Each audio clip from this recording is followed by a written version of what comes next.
En 2021, Ferrette a reçu la visite exceptionnelle du prince de Monaco qui a parcouru plus de 600 km pour se rendre ici. Mais alors, la question qu'on se pose, c'est pourquoi ce chef d'État porte aussi le titre de comte de Ferrette. Bon, qu'on se le dise, les Sungoviens n'ont jamais vraiment apprécié les comtes de Ferrette. Mais aujourd'hui, il en est autrement depuis que le comte est aussi prince de Monaco. Allez, suivez-moi, je vous raconte comment les Grimaldi, la famille d'Albert II de Monaco, se sont retrouvés dans cette histoire de fou.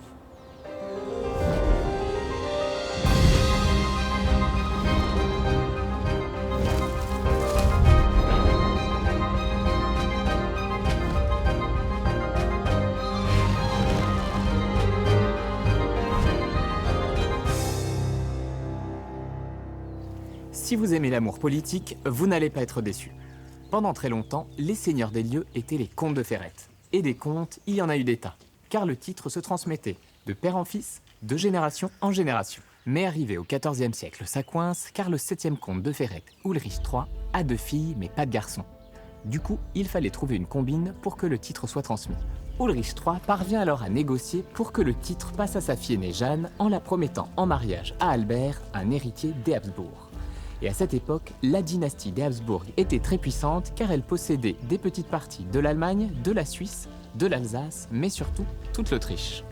Sur ce parchemin, il est écrit en latin que le 10 mars 1324 est décédé le dernier comte de Ferrette, Ulrich III. C'est cette même année que sa fille Jeanne se marie. Je vous avais dit qu'on allait parler d'amour dans cette vidéo, et c'est précisément maintenant que les choses se corsent. On est ici à l'espace muséal de Ferrette parce que je veux vous montrer quelque chose d'exceptionnel. Jeanne devient donc comtesse de Ferrette et duchesse d'Autriche et de Styrie. Bon, qu'on se le dise, ça claque comme titre. De ce fait, notre chère Jeanne a même son propre sceau, sa petite signature en cire qui montre qu'elle est noble. Et j'ai réussi à le faire sortir pour vous aujourd'hui. Regardez ça. Au centre, en forme de trèfle, on voit 3 blasons. Le lion des Habsbourg, les 2 barres des comtes de Ferrette, et je parle des poissons, et l'écu de la maison d'Autriche. Et au milieu, vous avez l'aigle impérial. Sympa, non? Oui, je sais, on a parlé de l'Autriche, mais on n'est toujours pas arrivé à Monaco. Patience, on s'en approche. Nous sommes ici dans la vieille ville de Ferrette, qui était la propriété des comtes. Et grâce à Jeanne et aux Habsbourg, le château se refait une petite beauté. Alors, le château apparaît dans les documents en 1100. On a une petite mention d'un acte qui est signé sur la route près du château de Ferrette. Ensuite, on estime qu'il y a eu différentes phases de construction, mais il n'y a jamais eu de fouilles archéologiques, donc on ne sait pas vraiment ce qui s'est passé. Tout ce qu'on sait, c'est que à partir du moment où il y a les Habsbourg qui deviennent comtes de Ferrette, le château est amélioré, agrandi.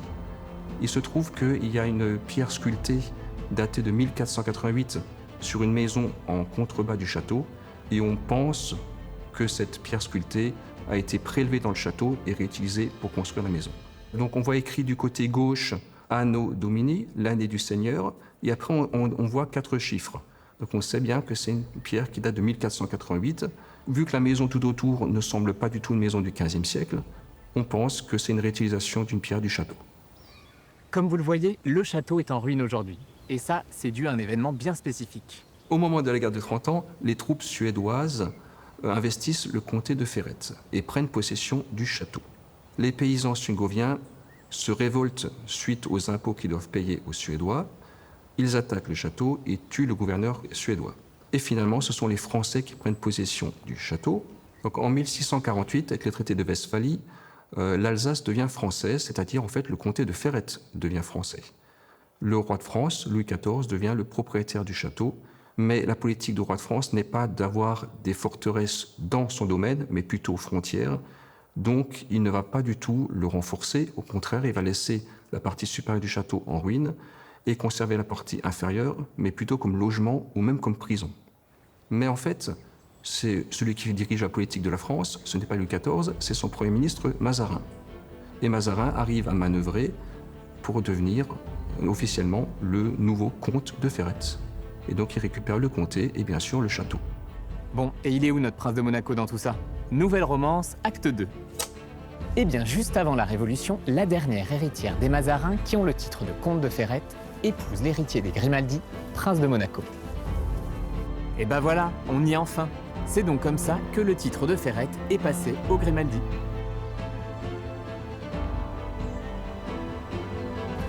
qu'un nouvel événement va mettre un grain de sable dans l'engrenage.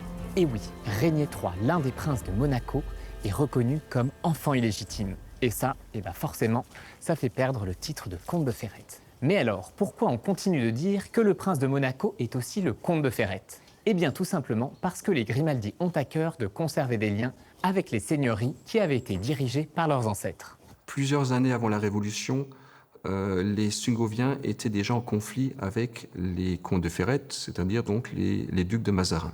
Des conflits liés à l'argent. Hein. Au moment où éclate la Révolution, l'heure est venue de se venger. Une troupe de Sungoviens s'en prend au château, les archives sont détruites. Il n'y a pas mort d'homme, mais c'est vraiment une violence qui sort. Le comté de Ferrette est supprimé par les autorités révolutionnaires et donc il n'y a plus aucun lien entre les Sungoviens et les comtes de Ferrette. On n'a pas toujours été copains avec eux. On leur a tapé dessus, on a brûlé leur château, on a utilisé les pierres pour construire nos maisons, mais aujourd'hui, on est bien heureux de les recevoir à Ferrette. Alors si un jour vous rencontrez le prince de Monaco dans les rues de la ville, eh bien non, vous n'aurez pas rêvé.